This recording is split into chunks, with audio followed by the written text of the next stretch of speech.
ওকে, আমরা relativistic ডায়নামিক্সের second class শুরু করছি, যেখানে আমরা আগের দিন কয়েকটা জিনিস দেখেছিলাম। সেগুলো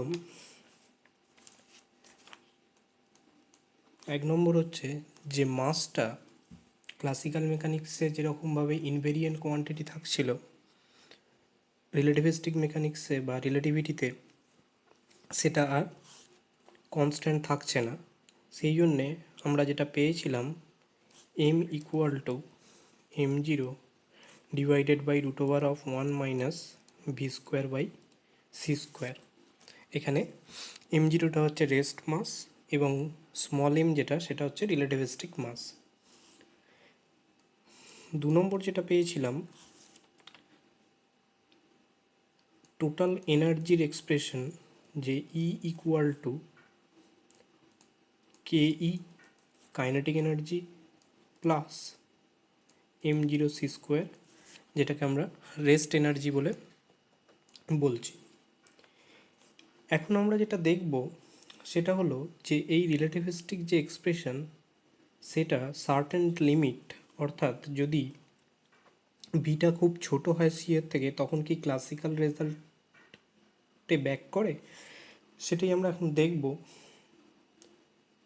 তাহলে যে কাইনেটিক এনার্জি ইকুয়াল টু আমরা লিখতে পারছি কত না ই মাইনাস m0 সি স্কোয়ার, যেখানে আবার ই টোটাল এনার্জি সেটাকে আমরা লিখতে পারি m C square minus m0 C square. তাহলে এখন m0 C square divided by root over of 1 minus V square by C square minus m0 C square. তাহলে এখান থেকে m0 সি স্কোয়ার যদি কমন নিয়ে নিই তাহলে যেটা পাবো v square by C square whole to the power minus half minus 1। এবার এইটাকে যদি আমি এক্সপ্যান্ড করি বা যদি এরকমভাবে এটাকে লিখি যে m0 C square 1 plus half v square by C square minus 1, all higher order term are neglected. তাহলে এখান থেকে আমরা যেটা পাবো half m not v square, এটা হচ্ছে ক্লাসিক্যাল মেকানিক্সের যে এক্সপ্রেশন কাইনেটিক এনার্জির সেটা আমরা ফেরত পেলাম। এখন একই রকমভাবে আমরা দেখব যে E square equal to P square C square plus m0 square C to the power 4, এটা energy momentum relation in relativity. তাহলে আমরা ক্লাসিক্যাল মেকানিক্সে যেটা জানি যে P equal to root over 2m0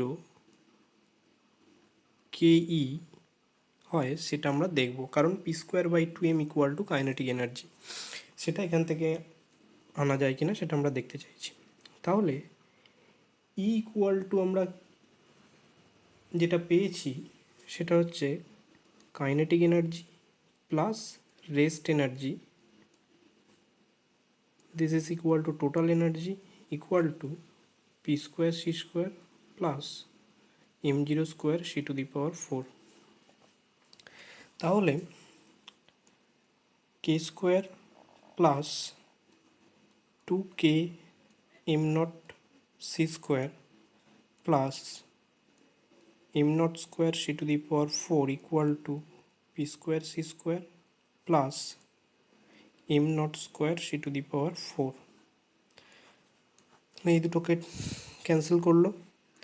এবার আমরা যদি নন রিলেটিভিস্টিক পার্টিকেলের কথা বলি তাহলে কাইনেটিক এনার্জির ভ্যালু খুব ছোট হবে, তাহলে কে স্কোয়ার টার্মটা আরোই ছোট, সেই জন্যে কাইনেটিক এনার্জির স্কোয়ার টার্মটাকে আমরা যদি নেগলেক্ট করি তাহলে আমরা যেটা পাবো যে 2k m0 C square equal to P square C square. তাহলে P equal to root over 2m0 K বা কে ই। এখান থেকেও আমরা দেখতে পাচ্ছি যেটা ক্লাসিক্যাল রেজাল্টে ব্যাক করছে।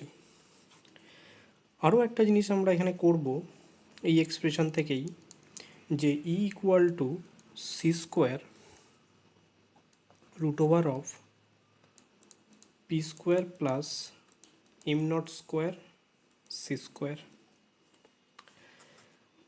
একে যদি আমি ডিফারেন্সিয়েট করি ডিই বাই ডিপি করি, তাহলে যেটা পাবো PC divided by root over of P square plus m0 square C square. এর ওপর নিচে একটা সি দিয়ে যদি গুণ করে দিই, তাহলে যেটা পাবো p square C square divided by root over of P square plus m0 square C square into একটা সি। তাহলে নিচের যে টার্মটা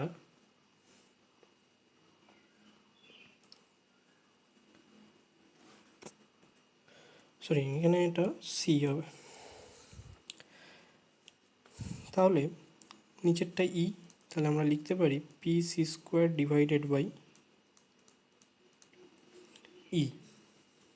আবার আমরা জানি E equal to M C square and P equal to M into V.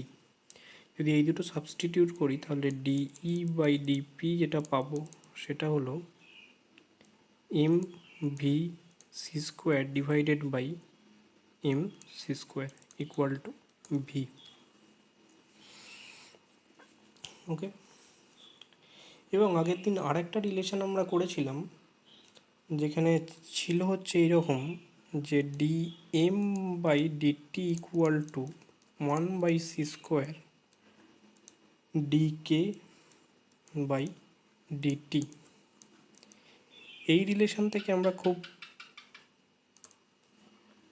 এই রিলেশনটা যদি আমরা দেখি, তাহলে বুঝতেই পারা যাচ্ছে যে কাইনেটিক এনার্জি যদি কোনো ক্ষেত্রে চেঞ্জ করে, তাহলে তার রিলেটিভিস্টিক মাস সেটাও চেঞ্জ করবে। আবার রিলেটিভিস্টিক মাস যদি চেঞ্জ করে, তাহলে কাইনেটিক এনার্জিটাও সেক্ষেত্রে চেঞ্জ করবে। ওকে, এবার আমরা যেটা করব সেটা হলো ইকুইভ্যালেন্স অফ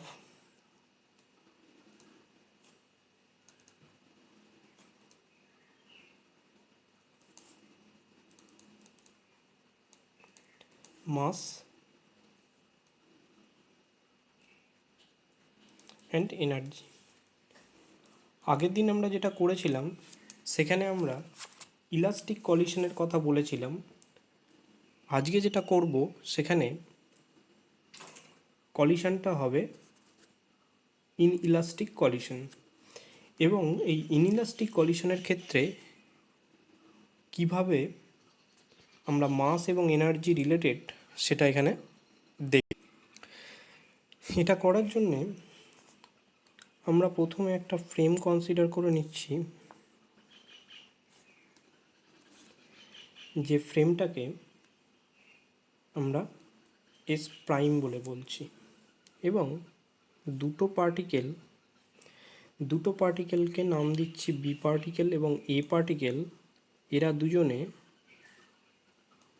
অপোজিট ডিরেকশানে মুভ করছে উইথ ভেলোসিটি ইউ প্রাইম, এটারও ইউ প্রাইম। এটাকে কি বলছি?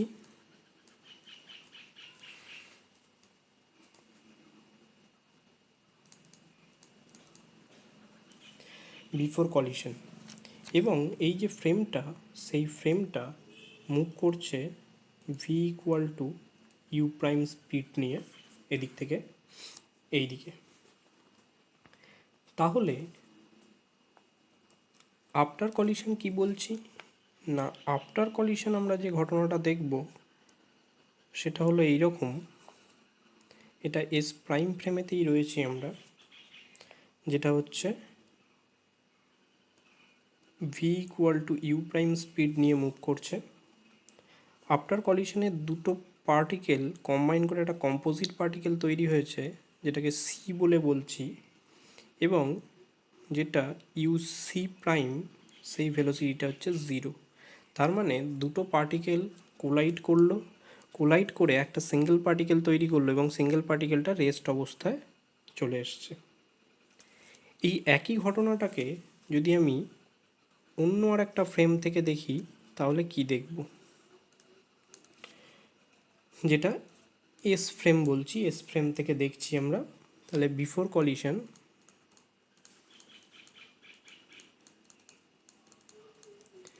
কি দেখছি না, একটা পার্টিকেল, যে পার্টিকেলটাকে বি পার্টিকেল বলছি, সে এই দিক থেকে এদিকে মুভ করছে ইউ বি ভেলোসিটি নিয়ে, আর এ পার্টিকেলটা রেস্টে রয়েছে ইউ এ, যেটা 0। তার কারণ এস প্রাইমটা যদি মুভ করে এই দিক থেকে এই দিকে, এ পার্টিকেলটা যদি এদিক থেকে মুভ করে, তাহলে তাদের মধ্যে রিলেটিভ ভেলোসিটি কত না 0। তাহলে যদি আমি একটা ফ্রেম, যে ফ্রেমটা রেস্ট অবস্থায় রয়েছে বা যেটা মুভ করছে, যে কোনো একটা ফ্রেমে অবজারভার যদি মুভিং হয়, তাহলে সে দেখবে কি না এই ইউ এ ভেলোসিটি নিয়ে, এ পার্টিকেলটার যে ভেলোসিটি সেটা হচ্ছে 0 হবে, আর বি পার্টিকেলটার একটা ভেলোসিটি নিয়ে মুভ করবে যেটাকে ইউ বি বলে বলছি। এটা আমরা পরে আসবো যে ইউ বিটা কত হয়। এবার একই ঘটনাটা ওই ফ্রেম থেকেই দেখছি আফটার কলিশন।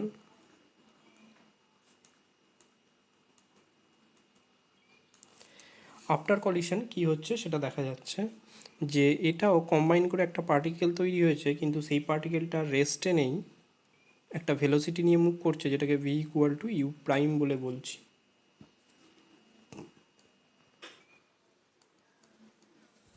এটা আফটার কলিশন।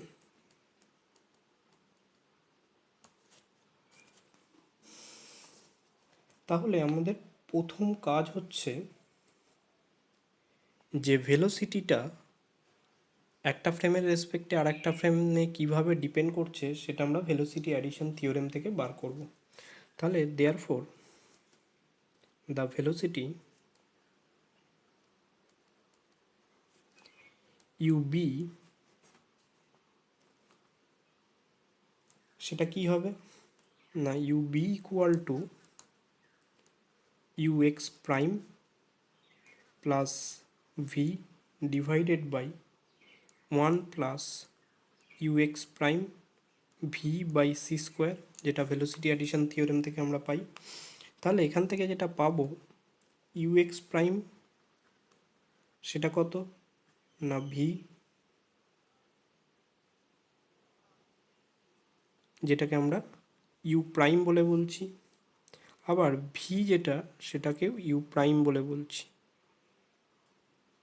আচ্ছা, এখানে ইউ এক্স প্রাইম যেটা, সেই ইউ এক্স প্রাইমটাকেও ইউ প্রাইম বলে বলছি, আর ভি যেটা সেটাকেও ইউ প্রাইম বলেই বলছি। তার কারণ ফ্রেমটার যে ভেলোসিটি, পার্টিকেলটার যে ভেলোসিটি, সেই দুটো ভেলোসিটি হচ্ছে একই।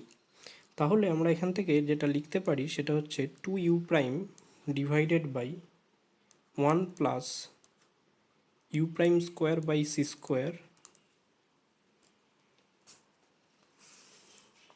তাহলে therefore the relativistic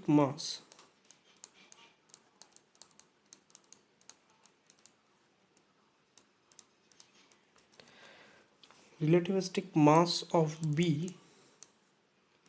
in the S frame কত হবে না, সেটাকে এম বি বলে বলছি, যেটা M zero divided by root over of 1 minus U B তার square divided by C square equal to, যদি ভ্যালুটা বসিয়ে দিই তাহলে আমরা এরকম পাবো যে M zero 1 plus you prime square by C square divided by 1 minus you prime square by C square. এটা কেন করতে হলো, তার কারণ এখানে এস প্রাইমে যখন আমরা কলিশনটা দেখছি তখন এদের রেস্ট মাসগুলোকে আমরা এম জিরো এবং এর ক্ষেত্রেও এম জিরো ধরেছি। এই ফ্রেম থেকে যখন এই ফ্রেমের কোনো ঘটনাটাকে দেখা হবে তখন সেটার মাস নিশ্চয়ই আর এম জিরো থাকবে না, তার কারণ রিলেটিভিস্টিক এফেক্টের জন্য। সেই কারণে যখন এস ফ্রেম থেকে এই পার্টিকেলগুলোর মাস দেখব তখন সেই মাসটা চেঞ্জ হয়ে যাবে এবং সেটা M B equal to M zero divided by root over of one minus u B square by C square হবে। এখানে ইউবি স্কোয়ার যদি ভ্যালুটা আমি বসিয়ে দিয়ে সিম্পলিফাই করি তাহলে এইরকম একটা টার্ম আমরা পাবো।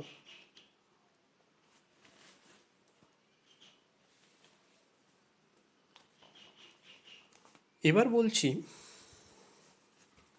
যে in S frame the combined mass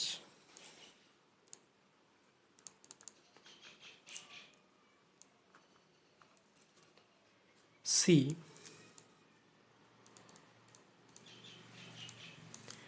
travels at a speed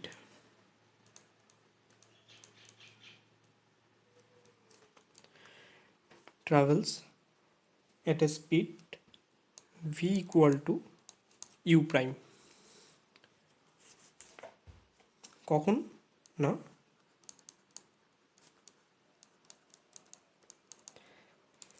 after collision,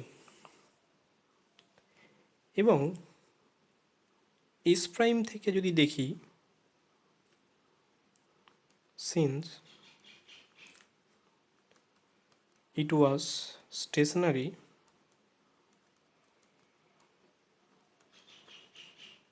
from S prime frame, therefore conservation of relativistic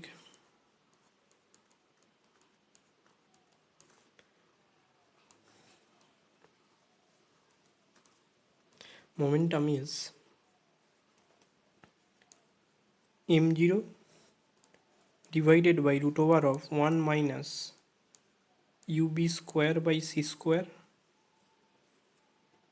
into ub mass into velocity momentum before collision B পার্টিকেলটার জন্যে, A পার্টিকেলটার জন্যে সেটা zero equal to, যখন combine করে গেছে তখন তাদের টোটাল মাস ধরে নিচ্ছি যে এম জিরো হয়েছে, তাহলে M zero divided by root over of one minus V square by C square into V.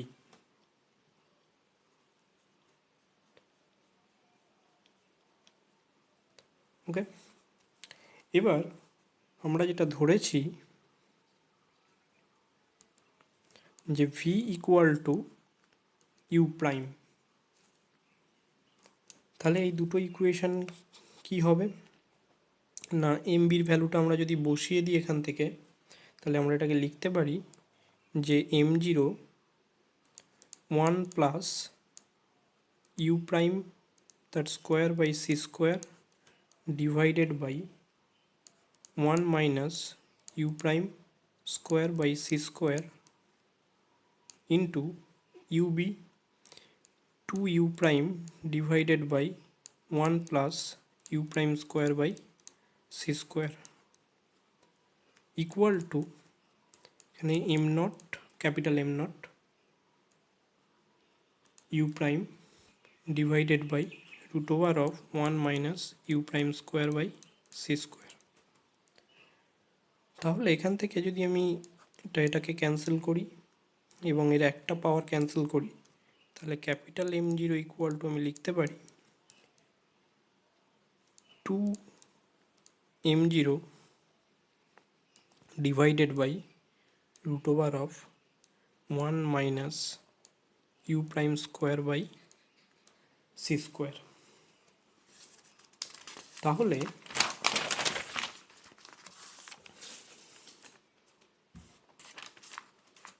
একটা জিনিস এখান থেকে পরিষ্কার যে therefore the rest mass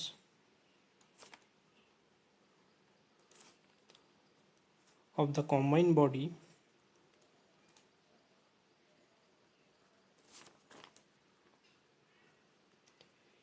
is not the sum of the rest mass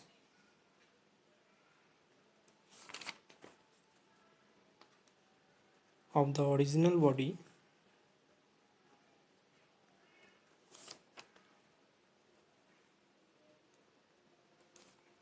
যেটা হচ্ছে 2m0 ছিল, but greater by amount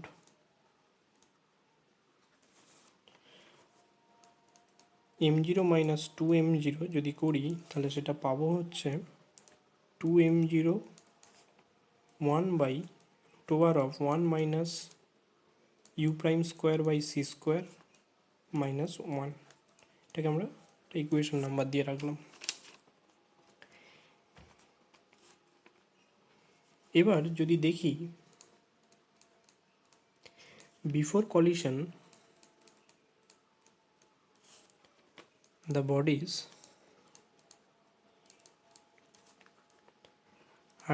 had kinetic energy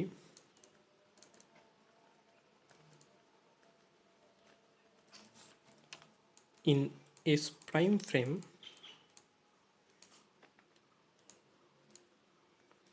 equal to Ka plus Kb equal to 2K equal to 2m0 c square 1 divided by root over of 1 minus u prime square by c square minus 1। এটা কি করে করতে পারলাম? তার কারণ হচ্ছে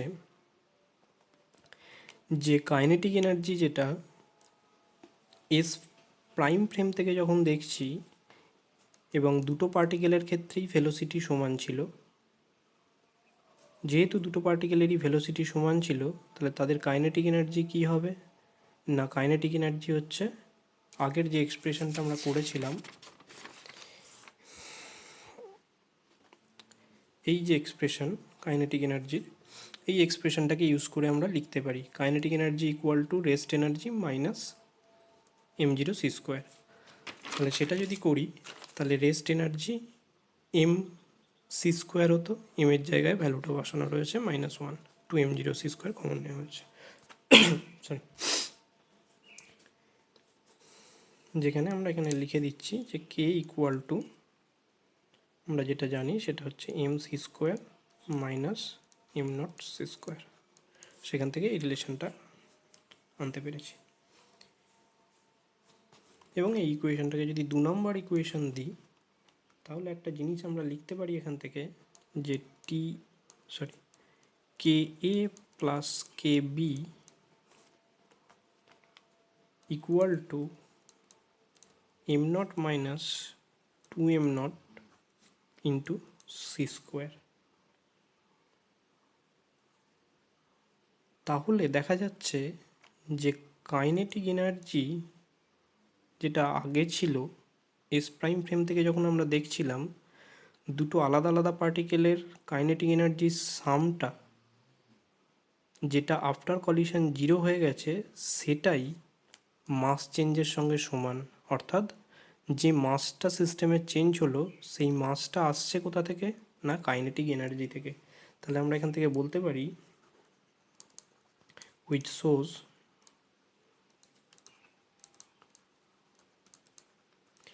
directly that the energy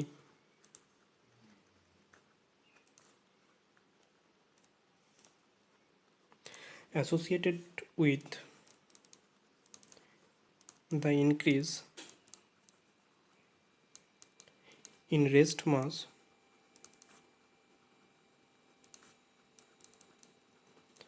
after the collision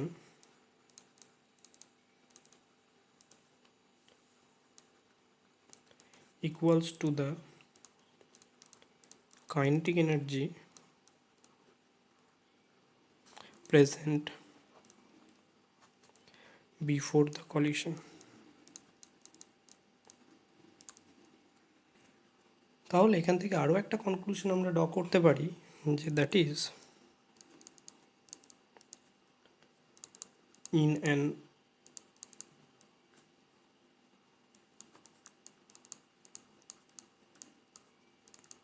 inelastic collision,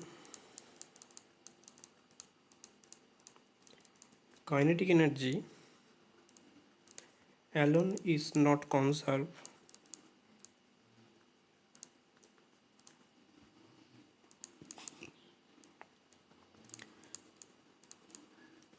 Total energy is conserved. কারণ এখান থেকে যখন আমরা কাইনেটিক এনার্জিটা দেখলাম সেটা কনজার্ভ করছে না। এবার আমরা দেখব যে টোটাল এনার্জিটা যদি আমরা কনসিডার করি তাহলে সেটা কনজার্ভ থাকে একটা ইনইলাস্টিক কলিশনের ক্ষেত্রে।